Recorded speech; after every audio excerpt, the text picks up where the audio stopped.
মুম্বাইয়ের আরব সাগরের ওপরে ভয়ঙ্কর লঞ্চ দুর্ঘটনায় মৃত্যু হয়েছে ১৩ জনের। মৃতদের মধ্যে ১০ জন সাধারণ নাগরিক এবং ৩ জন নৌসেনার কর্মী।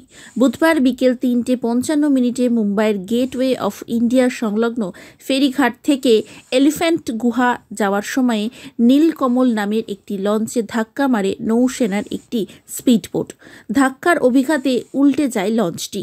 দুর্ঘটনার পরেই ১০১ জনকে জীবিত উদ্ধার করা হয়, গুরুতর জখম হন ২ জন। সম্প্রতি প্রকাশ্যে এসেছে লঞ্চটির দুর্ঘটনার মুখে পড়ার ঠিক আগে এবং পরের ভিডিও। যদিও ভিডিওগুলির সত্যতা যাচাই করেনি শাইন টিভি 24x7।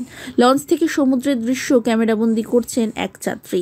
তার ক্যামেরায় ধরা পড়েছে সমুদ্রে নিয়ন্ত্রণ হারিয়ে ঘুরে যাচ্ছে নৌসেনার স্পিডবোট।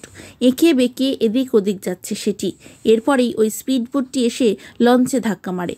অন্য একটি ভিডিওয় দেখা গিয়েছে দুর্ঘটনার পর ঘটনাস্থলে পৌঁছে গিয়েছেন নৌসেনার আধিকারিকেরা। স্থানীয় মাছ ধরার লঞ্চ, নৌসেনা এবং উপকূলরক্ষীর বাহিনীর সাহায্যে দুর্ঘটনাগ্রস্ত লঞ্চ থেকে যাত্রীদের উদ্ধার করা শুরু হয়েছে। সেই ভিডিও ভাইরাল হয়েছে।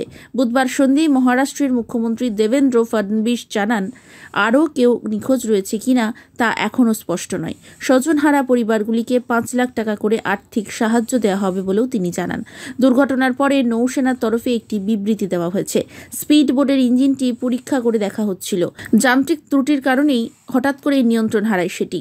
তারপরেই লঞ্চের সঙ্গে সংঘর্ষ হয় সেটির। মৃত্যুর মুখ থেকে কোনো রকমে বেঁচে ফেরা যাত্রীদের একাংশের অভিযোগ, লঞ্চে লাইফ জ্যাকেট ছিল না। দুর্ঘটনার পর নাকি জলে জ্যাকেট ফেলা হয়। পর্যাপ্ত লাইফ জ্যাকেট থাকলে ১৩ জনের মৃত্যু এড়ানো যেত বলেও যাত্রীদের দাবি। চালকের বিরুদ্ধে গাফিলতির অভিযোগ তুলেছেন তারা। লঞ্চের ওই চালকের বিরুদ্ধে অভিযোগও দায়ের করা হয়েছে।